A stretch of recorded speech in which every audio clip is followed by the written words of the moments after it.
and welcome to Gravitas WINS Conversations. In the new year, we are attempting something new. In addition to interviewing experts on different fields, KK and I are going to have casual conversations about topics that are interesting to us. We are starting with parenting. We are going to talk about parenting from father's perspective. I hope some of these conversations resonates with you as well as gives you certain insights. KK, thank you Mm, for joining me. Thank you.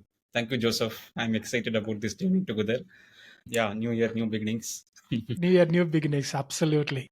KK, before we step into this, let's give some intro of our families, who we are, so that our listeners might know what we are talking about. So I'll start. Yeah. I have two sons, and I live in Chandigarh. Even though I'm a Tamilian, Yeah. I live in Chandigarh as of now. I have two sons. I homeschool them. It is interesting experiment that I'm doing. I'm homeschooling them for about 2.5 years now. I see a lot of benefits, but time to time we also reflect how it would have been if they go to school. So we have that particular conversation often, but they are very interested in homeschooling. So we are continuing to do the homeschooling. KK, what about you? Yeah, that's a very interesting experiment, Joseph, because I mean, homeschooling in this era, although there are a lot of people who are getting aware, but I think it's not for the light-hearted, I would say. So I'm sure. Yeah, I think I'm not. I don't think I am ready there yet. But going about this sort of a journey of homeschooling. Coming to my family, so I have one daughter who is the elder one, and she is like almost 5.5 years. She is in her upper KG, and I have an younger son. I mean, second is a son who is like 4 years old, and he is in the lower KG. So fairly young compared to your family. Wave of the parenting only maybe in the last 2 years, because before that they were still young, and now the sort of questions my daughter asks versus the sort of things that my son does, there's a lot of differences, and it exposes very different challenges. Yeah, I think so. I live in Yeah, Chennai. I live in Chennai, and my wife works for a bank. So we are both are two working parents, and we have our parents, either my mom or my wife's parents, live with us to help us in raising the kids. Yeah, so that's something about my family, Joseph. since we are talking from father's perspective, how was your father? What are the memories of your childhood from wherever you lived? I think you lived in Madurai, Yeah, and how that shaped our lives. I feel now there is quite a lot of influence of my father on me, and for the better, I would say. Although till probably like I got into marriage, right? Like till I got married, we were not very. I was not actually very close with him after school. After the usual teenage thing, and I was little rebellious. I chose certain things which he didn't. It was not in his realm of approval. But still, one of the things which I like about my father is, although at his generation, a lot of fathers enforced their thoughts and their wishes on their kids, my father left completely to my own, which I feel now in hindsight is a big decision at that point of time. Because if he had persisted, right, like in that generation, like growing up in 80s, early 80s, late 80s, 90s, and that's when my schooling and college was in early 2000. So my 10th to 11th, the choice of subjects that I have to choose, he had a view to, I mean, he had a wish that I would need to go and become a doctor, and he wanted me to consider biology and max group. Whereas I don't know why I was actually against it, but the point was I was saying that no, I will go and take computer science and max. And quite to his disadvantage, I did very good marks in computer science in my 12th grade, like 199 out of 200, just missed by a whisker. But with that background, he was expecting me, and that time the all the rage was like computer science is the degree to do, engineering degree to do. But I went and chose mechanical engineering, which he was dead against. Actually, he didn't even speak to me for some time. He really was very against it. I mean, those days parents come to the sons first day of the college. They come to pay the fees, all of that. He didn't do any of that. He said that you have made your decision. I'm not going to. He didn't say he will not speak, but he was not speaking to me. He drafted a demand draft for the fees, and he gave it to me and said that this is your college fees. Go and pay, and you be on your own. And he made all the comforts for me, like a school bus, everything he afforded. He made it. He ensured that I get all of that, even though we were like very. I mean, my father worked for a Smarak Nidhi, which is a part of the Khadi and Village Industries unit. It's a very standalone, private sort of a thing. I mean, they do these handlooms. I mean, Khadi, woven and stuff like that. They have units that does handicrafts and other things. So it was more of a village industries promotion, and the sense you produce and you sell and you make profits. You take salaries from them. So I mean, even when I joined my first job, my salary and his salary was same. I mean, I was little earning little more than him actually. So that you can say that he was not making so much money at that point of time. And I, being a mechanical engineer, I was also not. I also didn't get a great salary in my first thing. But just to give a context that I mean, we didn't have the luxurious thing or even to certain standard upper class sort of thing, but he ensured that we got the best education. So he optimized for the best education. So he the school that I studied was those days called as convent school, which is one of the best schools at that point of time in Madurai. So I did almost from second standard to 12th standard in the same school. He didn't blink an eye, even though the fees and other things were in a private school higher. He couldn't afford that, but he went beyond his means. Similarly, for my sister, I mean, he gave that same education in a girls' medium school. I mean, till fifth standard, she was also studying with me. But again, right, like there was a good girls' school closer to the home. Then she also studied through that, and we both are postgraduates. I did my engineering, and after that, I worked for some time. So all of that, what I'm trying to say is, my father was very pro education, like because he didn't get the education. His parents died when he was very young, so he was on his own maybe from 16 or 17 years. So he also had an younger brother, an elder sister. Elder sister was married, but still a lot of family responsibilities was on him. So I mean, later on, after he died, my father died like 2 years, 2.5 years back. After I started going through his old stuffs, I can see the correspondence his younger brother had with my father. So he was like a son only to him, in the sense some of the requests he was asking, like wanting a cycle, things like that, because he was still studying. My father ensured that he also studied. He got into a decent government job sort of thing at that point of time. So my father optimized for education because he didn't get that enough, and he also had told once, I mean, when we were having our personal chat, that even though he had a college admission, it was barely needed like 200 rupees or something like that. When he was BCom seat was there, but he couldn't afford it because of that. So he optimized for education and food. Also, he was very particular. He really brought the good stuffs like vegetables as well as the groceries and all of that. He was not very compromising on the food because he grew up in an agricultural family. So he knew the difference between the sort of food he had when he was not having enough money.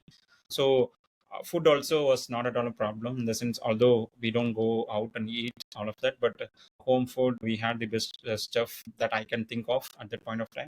And so all of that has passed on to me. So now, again, for me, what I am thinking is, I think this is also there with a lot of these Tamil families, right? Like we always optimize mostly for the education, the quality of the education, the best school and college and other things. Food also, I think I don't really compromise on where I get the materials or the type of vegetables and things like that. So those are the two three things which I think are important from me, which I inherited. There are so many other things maybe we can continue in our conversation, Joseph. Say, I just want to hear from you. You have a very different sort of a background and two working Oh, parents and all of that. So how was your childhood and upbringing and father influence? so so my dad was a very strict disciplinarian. He was a teacher. He was a headmaster for a very long time. My mom was a teacher as well in a school. So education was important to us. And my dad was a very strict person. So every day, Saturday, Sunday, public holidays did not matter. I have to wake up at 5:30 every day, and I have to study. And obviously, there were a lot of fights that would happen. I would I would cheat a lot of times of studying as it would happen. And until probably I went to college, even after college, I I absolutely hated him, to be honest, because of his discipline and the strict control that he had on my life. In fact, when I went to college in Coimbatore, away from my home. For the first few years, I just couldn't decide anything. Even for buying a pen, I would go to the store, I look at all the pens, and immediately, what will Appa say? And there are times I would come back without purchasing because I couldn't just decide what would dad want me to buy. Okay. So that is how it was. That control, even though I was away from home, that is how I was. And I didn't like it. I Mm. didn't like that. Even mentally, he had that kind of a control, even though I was away from home. But once I graduated out of college, and even though my dad encouraged me to go for higher studies, I didn't want to take a penny from him Mm. because, again, that kind of a angst was there. So I started working. But only when I started working and started earning money, I realized the life is tough. Yeah. The world is not a fair place. Yeah. That is when I realized, oh my God, how did dad manage all of these things? As you said, for our education, I studied in a private school, private college. It cost a lot of money. Yeah. So that's when I realized, how did dad manage all of these things? We never He never told us, oh, I'm doing this, I'm doing this sacrifice, I'm earning like this, I'm struggling like this. He never showed any of his hardship at home. We had every day, we had good snacks in the evening, good food. I do that. Obviously, we didn't play with all the rich toys and everything. Every year we would go on a vacation somewhere. I don't think any time I felt that we couldn't afford. But slowly, as I went into life, and I when I got married and I started building my own family, that is when it struck me all the sufferings that my dad had gone through, and my respect only doubled every time.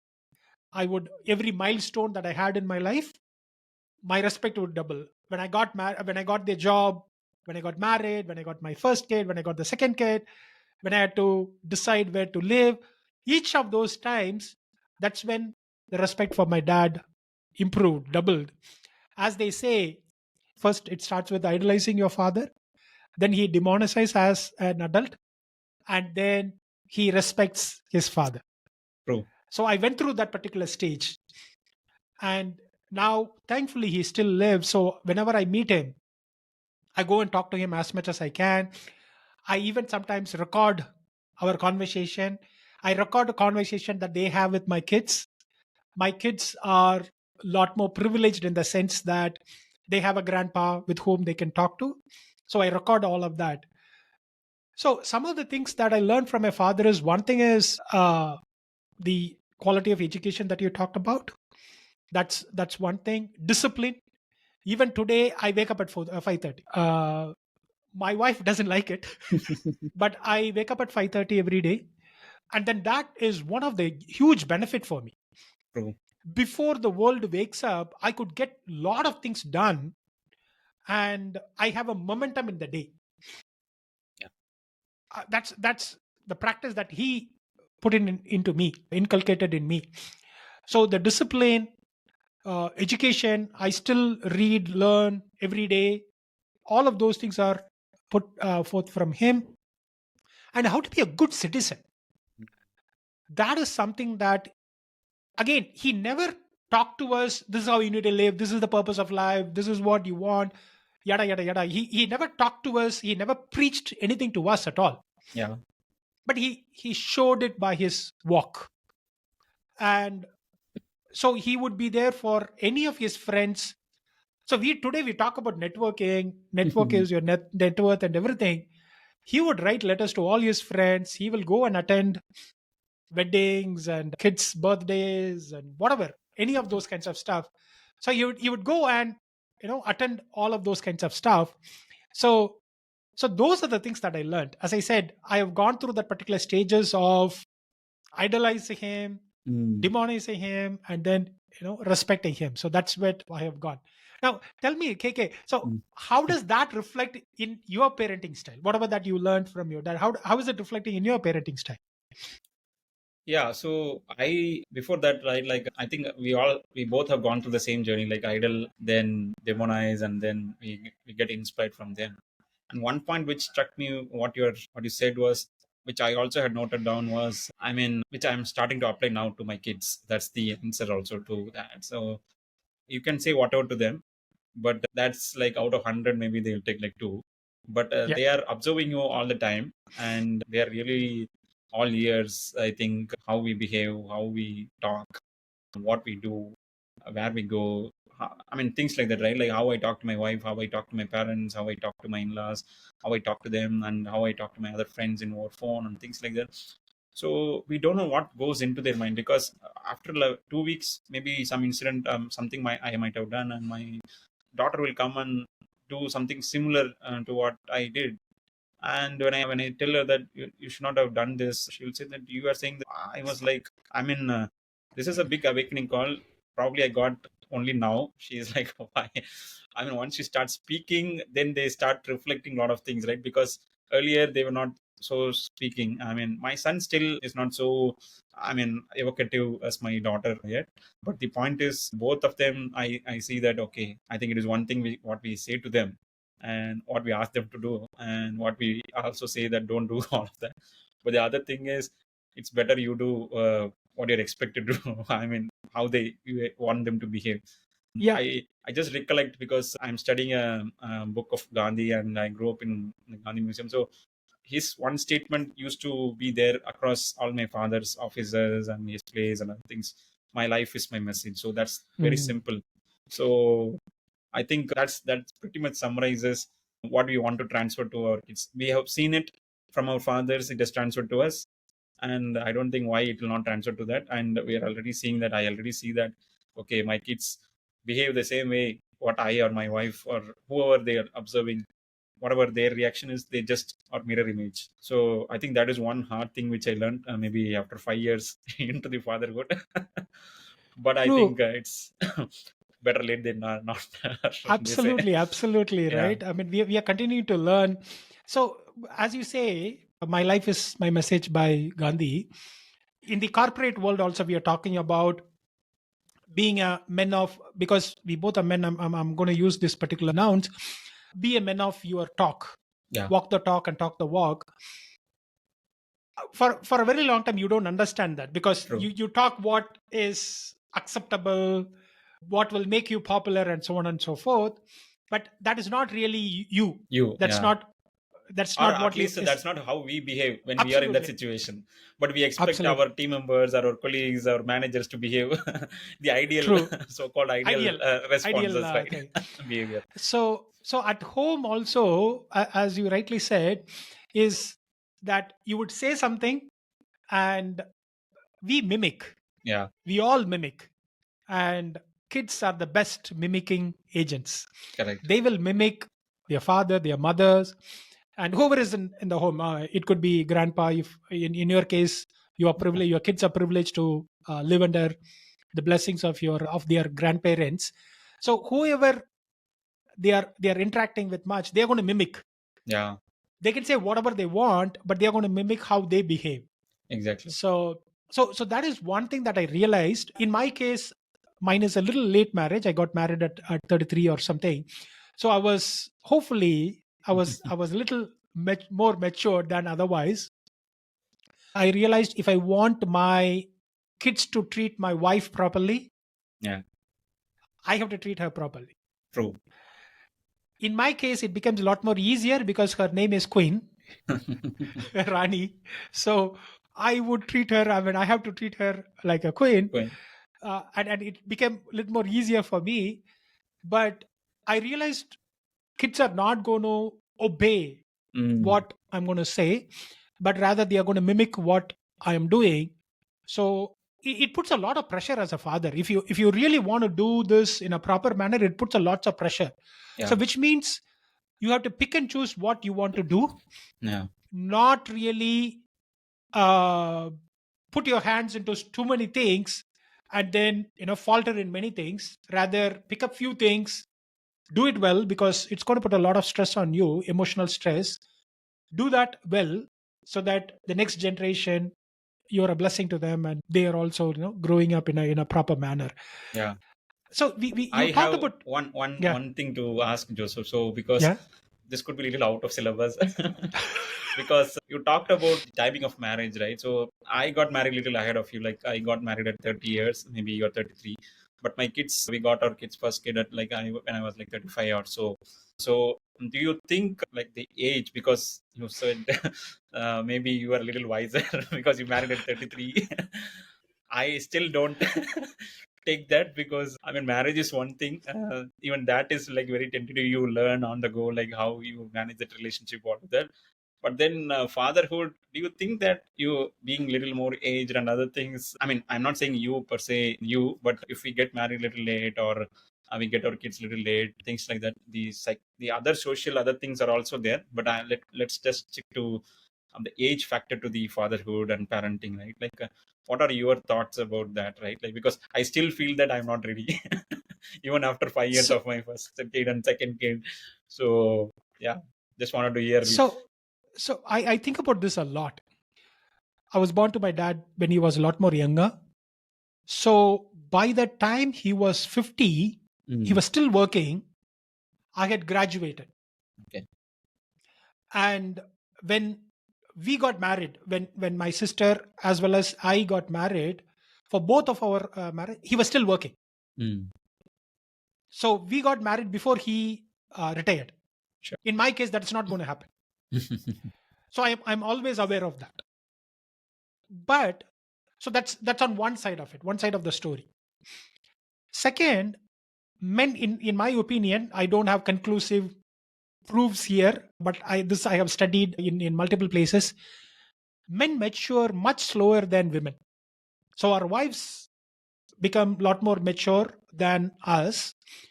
So getting married at 33 is probably the right mature age for men to handle the responsibilities that are going to come in. Because when you are young, you yourself are trying to find who you are. And then there is wife, then there is kids. You're trying to find who you are in the world, and all of these responsibilities come in, and then it's a chaotic place in your mind.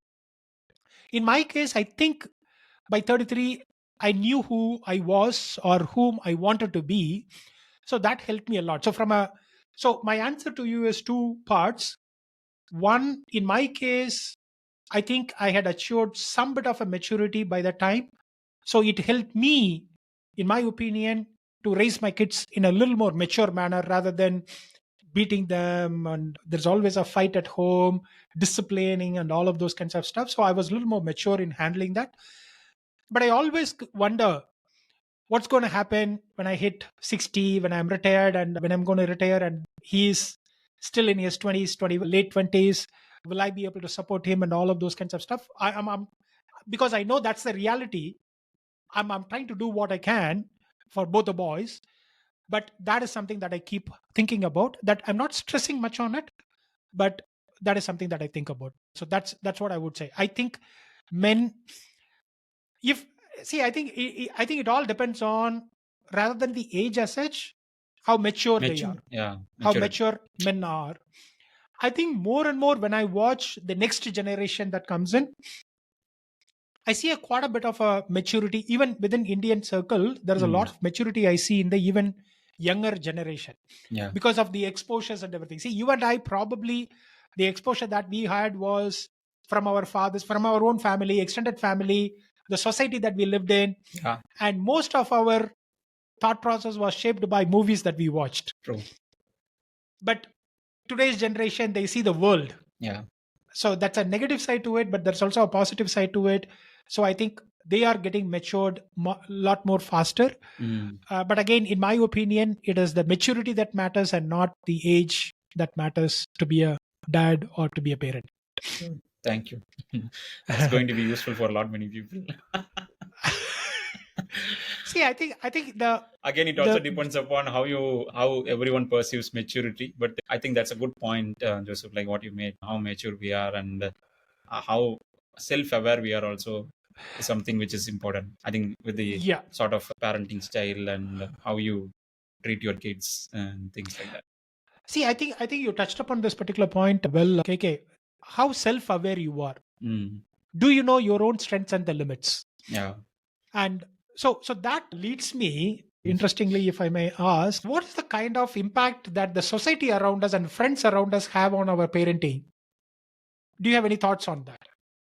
Yeah, that quite lot I would say, Joseph. Like I just want to juxtapose two things, right? Like how our parents, my father, my mom, and how they have done and how we are doing it.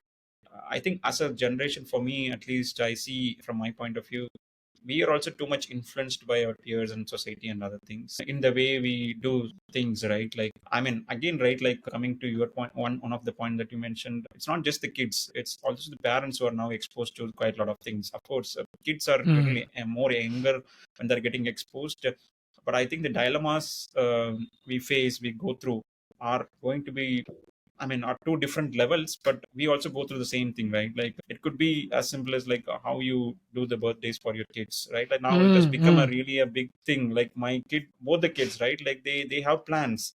Even now, like my 4-year-old guy, he said like 6 months back that for his cake he wanted this themed cake, and my daughter is very specific about so many other aspects. Like he gave a list, like 5-year-old, she drew certain things, she wrote certain things for this current Kartik Deepam. Like these are the things we need.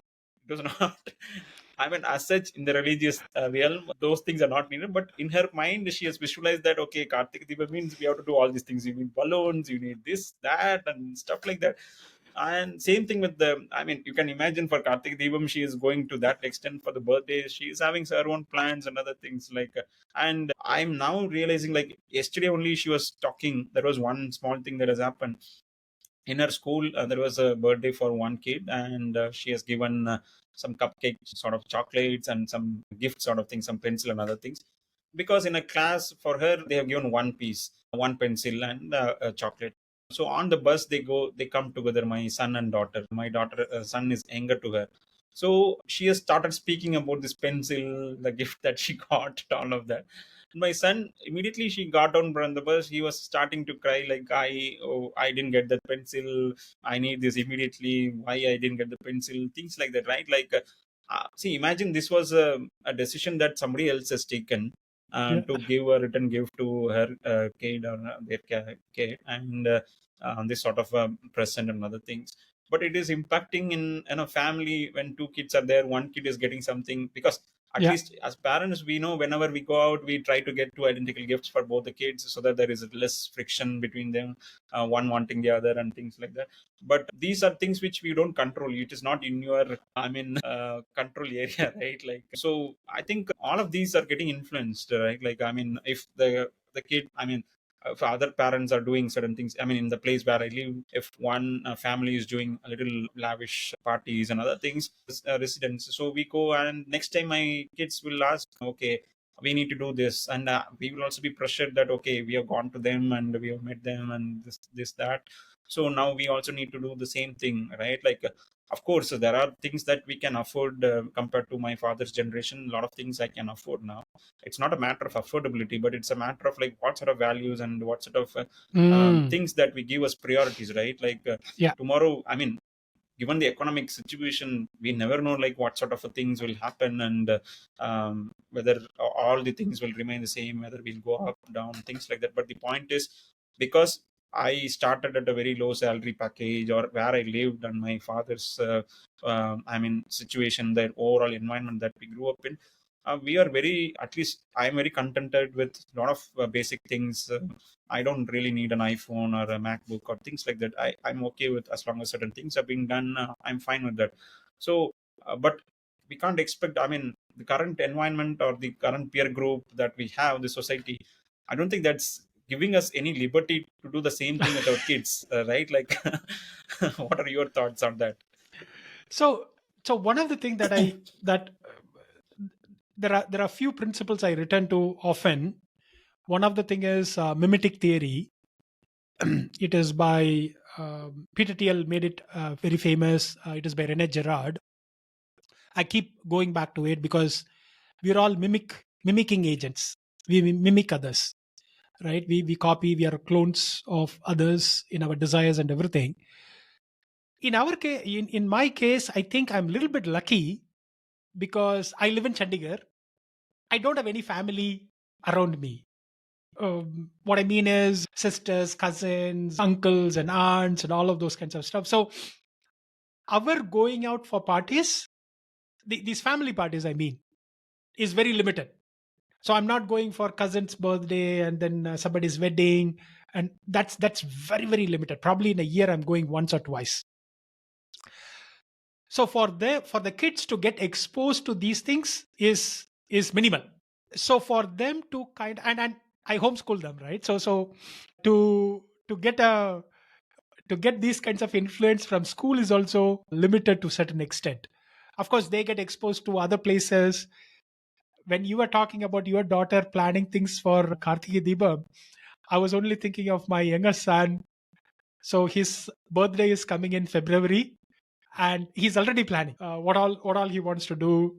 And as your daughter, he has a whole bunch of list things that he wants to do, whom he wants to invite, what he wants to do, what he wants us to do, and a whole bunch of stuff. So they get influenced in one way or the other. They do get influenced. But I think in my case, I've been lucky because I'm away from my city, I'm away from my family, and we don't have a big family. It is me and my sister. That's all. But the extended family I don't have. There's not much of going outs that we have, especially to these kinds of festivities and everything. So I think the influence is less, but nevertheless that happens. And for me, because I'm here as a CTO, the peer group pressure is also a lot less. In corporate, in the office that I work, there's only one CTO. There's only three CXOs.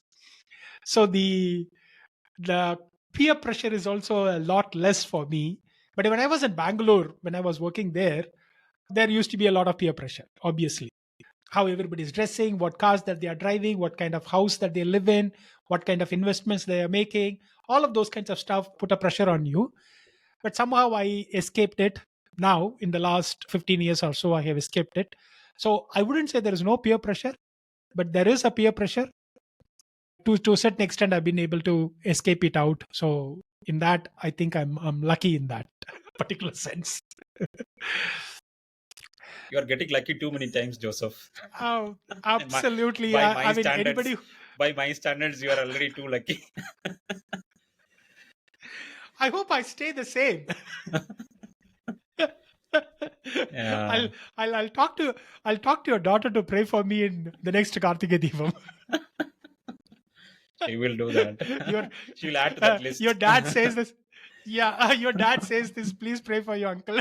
Good, good. Yeah, KK, it has been fantastic. The first session that we have, we are only getting warmed up. yeah, So we have talked about our father's influence, society's influence, and our kids' expectation on us, how that us. is shaping our parenting, right? All of those kinds of stuff. Any parting, KK? I think I am really excited. I mean, the way this conversation has gone. So I feel that the objective is one is becoming more self-aware because I'm talking to another master Mm. because I'm trying to mimic now this concept has been given. But the other thing is also that okay, for people, I mean, it's more selfish reasons we are doing that. But at least there is one person. If I can give it to my younger self, probably something like this. This would have been a gift, or maybe it would have made a little more. Maybe I would have been a little more wiser in certain aspects of it. So I think I'm really excited about this journey that we are doing. Good, good, KK. Same here. I didn't realize it when we were planning this particular conversation. But as we started with our nostalgic moments about our fathers, individual fathers, I realized what respect I have for my father, and the other principles that we talk about, frameworks, mimetic theories, and everything. I think, as you said, probably it'll be helpful for our own younger people. And for me also, it is the whole podcast experiment itself is a selfish affair. I want to learn. And that's the selfish affair. If even if nobody else learns, if I learn something, it's good. So I'm looking forward to this. Thank you, KK, for coming along with this in this particular journey. Thank you, Joseph, for this great idea execution. Yeah, Let's do it. that's great. Thank you for joining us out for this particular conversation. Hopefully, you learned something. Hopefully, KK and I gave you some insights, some food for thought, some ideas that kick-started something in your mind. Please join us every alternate week. Subscribe to our YouTube channel, subscribe to the podcast in wherever that you hear. Every Tuesday, we will release this. And if you have any comments, any feedback, any topics that you would like us to discuss, please share it. We will discuss to the best of our knowledge. Thank you. Have a life of wins.